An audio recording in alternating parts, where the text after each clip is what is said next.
পাল্টা হামলায় প্রকম্পিত ইসরায়েলের বিভিন্ন শহর, প্রতিরক্ষা মন্ত্রণালয়, বিমানবন্দর সহ গুরুত্বপূর্ণ স্থাপনায় শতাধিক ক্ষেপণাস্ত্র নিক্ষেপ, আহত 7, নিহত 1। আশ্রয়কেন্দ্রের বাসিন্দারা, বাংকারে নেতানিয়াহু।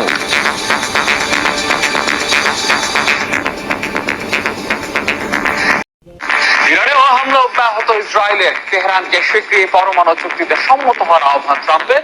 সংযমের আহ্বান জাতিসংঘের। তেল আবিবের মিত্রদেরও লক্ষ্যবস্তু বানানো হুঁশিয়ারি খামেনির।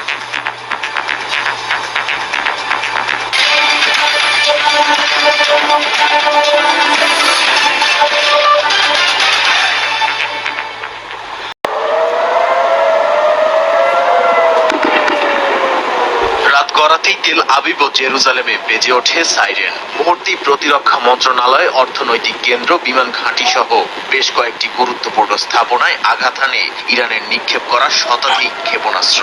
সব মিলিয়ে অপারেশন ট্রু প্রমিস 3 নামে 150-র বেশি স্থানে হামলা চালায় ইরান, যেটির তাণ্ডবে আশ্রয় শিবিরে থাকাটাও দুর্বিষহ হয়ে পড়ে ইসরায়েলিদের।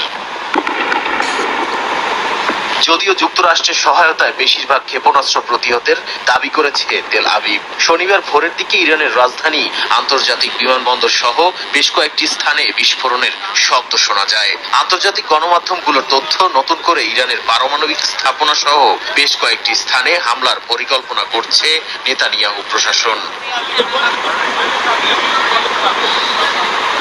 ইরানের ক্ষেপণাস্ত্র হামলার পরই প্রতিরক্ষা মন্ত্রী ইসরায়েল কাৎজকে নিয়ে একটি বাংকারে যান নেতানিয়াহু। সেখানে মন্ত্রিসভা সদস্যদের সঙ্গে আলোচনার মাধ্যমে ইসরায়েলের প্রধানমন্ত্রী পরিস্থিতি পর্যালোচনা করেন বলে জানান এক কর্মকর্তা। এর আগে ভিডিও বার্তায় নেতানিয়াহু বলেন, শুধু পরমাণু কর্মসূচি নয়, ইরানের বর্তমান প্রশাসনের নিপীড়নও ধ্বংস করতে চান।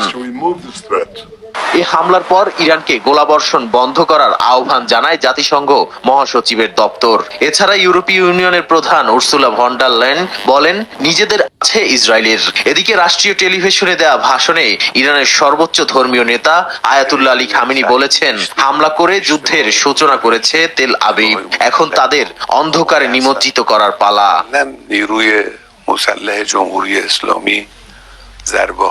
নাদিম